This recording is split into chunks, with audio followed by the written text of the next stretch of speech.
Aux premières heures du 13 août 2018, à Frederick, dans le Colorado, Christopher Lee Watts, opérateur dans les champs pétroliers, né le 16 mai 1985, a assassiné sa femme enceinte Shannan, 34 ans, par strangulation, ainsi que leurs 2 enfants, Bella, 4 ans, et Céleste, 3 ans, par suffocation. Il a enterré Shannan dans une fosse peu profonde près d'une installation de stockage de pétrole et a jeté les corps de ses enfants dans des réservoirs de pétrole brut. Initialement, Watts a plaidé son innocence concernant la disparition de sa famille, mais il a été arrêté le 15 août après avoir avoué lors d'un entretien avec les enquêteurs le meurtre de Shannan. Il a ensuite admis avoir également tué ses enfants. Le couple Watts, Christopher Lee Watts et Shannan Catherine Arzusek, 10 janvier 1984 au 13 août 2018, venaient de Caroline du Nord, Christopher de Spring Lake et Shannan d'Aberdeen. Ils se sont rencontrés en 2010 et se sont mariés dans le comté de Mecklenburg le 3 novembre 2012. Le couple avait 2 filles, Bella Marie Watts, 17 décembre 2013, 13 août 2018, et Céleste Catherine Sissi Watts, 17 juillet 2015, 13 août 2018. Au moment de sa mort, Shannan était enceinte de 15 semaines d'un garçon qui devait s'appeler Nico. La famille Watts vivait dans une maison de 5 chambres située au 2825 Saratoga Trail à Frederick, Colorado, qu'ils avaient achetée en 2013. La famille a déclaré faillite en 2015. Christopher travaillait pour Anadarko Petroleum, tandis que Shannan travaillait à domicile, vendant un produit appelé Thrive pour une entreprise de marketing multiniveau nommée Level. Disparition de Shannan Watts et de ses filles. Aux environs de 1h48 du matin, le lundi 13 août 2018, Shannan, de retour d'un voyage d'affaires en Arizona, a été raccompagnée chez elle par son amie et collègue Nicole Utoft Atkinson. Ce week-end-là, Chris Watts était resté à la maison avec leur fille. Plus tard dans la journée, Shannan et ses filles ont été signalées disparues par Atkinson, inquiète après que Shannan ait manqué un rendez-vous prévu chez son obstétricien gynécologue et ne répondait plus à ses messages. Après l'absence de Shannan à une réunion professionnelle, Atkinson s'est rendu à la résidence des Watts vers 12h10. Ne recevant aucune réponse à la sonnette ni au coup frappé à la porte, Atkinson a contacté Christopher, qui était au travail, et a ensuite appelé la police de Frederick. Un officier de police est arrivé vers 13h40 pour effectuer un contrôle de bien-être. Durant cette vérification, Christopher a autorisé l'officier à fouiller la maison, où le chien de la famille a été retrouvé sain et sauf, mais aucune trace de Shannan ou des filles n'a été trouvée. Les recherches ont permis de découvrir le sac à main de Shannan contenant ses clés et ses médicaments. Son téléphone a ensuite été retrouvé entre les coussins du canapé dans la maison familiale. La voiture de Shannan, avec les sièges auto des filles encore à l'intérieur, était garée dans le garage. L'alliance de Shannan a été trouvée sur la table de chevet lors de la fouille de la maison. L'enquête s'intensifie. Le lendemain, le FBI et le bureau d'enquête du Colorado ont rejoint l'enquête. Watts a d'abord déclaré à la police qu'il n'avait aucune idée de l'endroit où sa famille pourrait se trouver et qu'il n'avait pas vu sa femme depuis 5h15 du matin la veille, lorsqu'il était parti travailler. Il a donné des interviews aux chaînes de télévision de Denver, KMGH-TV et Casa TV devant la maison, suppliant pour le retour de sa femme et de ses filles. Pendant l'interview, on pouvait entendre des enquêteurs avec des chiens de recherche sur la propriété. L'arrestation de Chris Watts et la découverte des corps. Le 15 août 2018, le FBI a rejoint les recherches pour retrouver Shannan et ses filles. Chris Watts a été soumis à un test au polygraphe qu'il a échoué.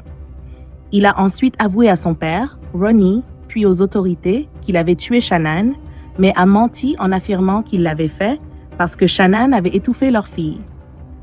Chris a déclaré avoir découvert le corps de Bella et qu'en trouvant Shannan en train d'étrangler Céleste, il l'avait étranglée dans un accès de rage avant de se débarrasser des corps sur le site d'Anadarko, le champ pétrolier où il travaillait. Chris a été arrêté ce jour-là. Il a ensuite montré aux enquêteurs l'emplacement des corps sur une photo du site pétrolier. Les enquêteurs sont arrivés sur place le 16 août à 23 heures. Les filles, étouffées à main nue par Watts, ont été retrouvées dans des réservoirs de stockage de pétrole brut, tandis que Shannan était enterrée dans une fosse peu profonde.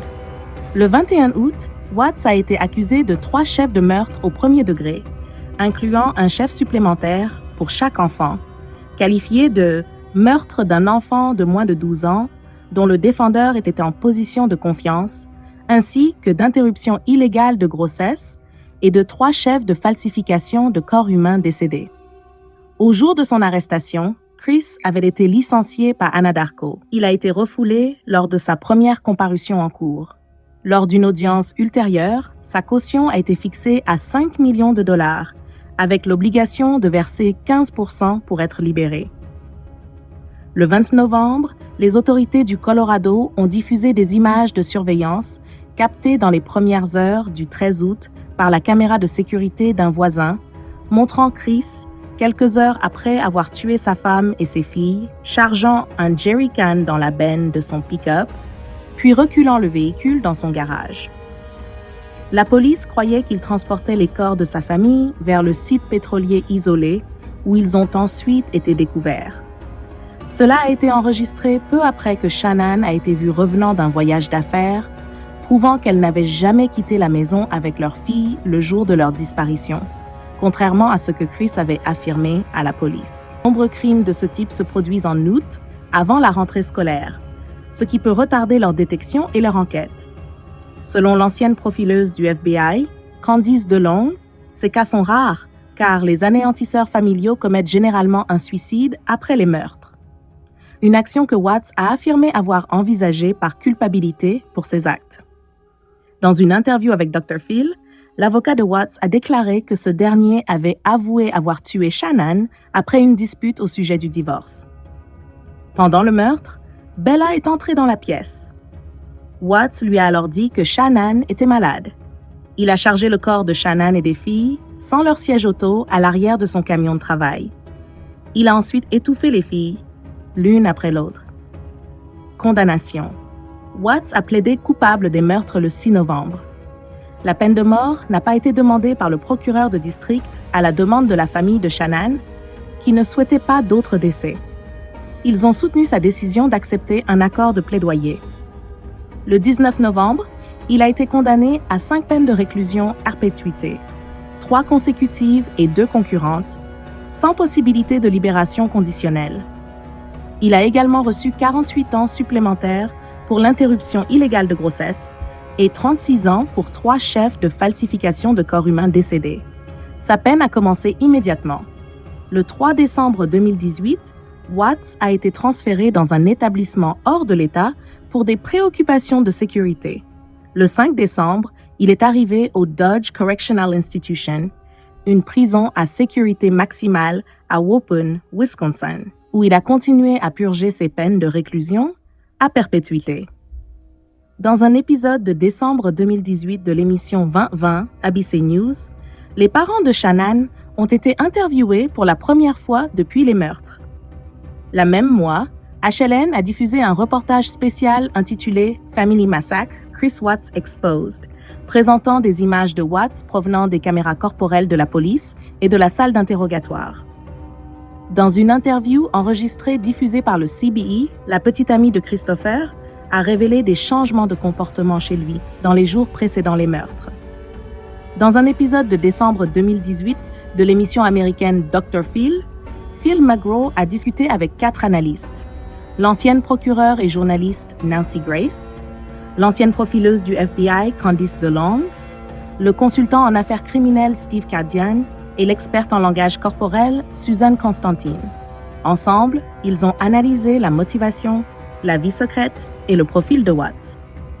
Dans un épisode de janvier 2019 de Dr. Oz Show, des commentaires sur l'affaire ont été fournis lors d'une interview en studio avec le voisin qui a aidé à construire le dossier contre lui.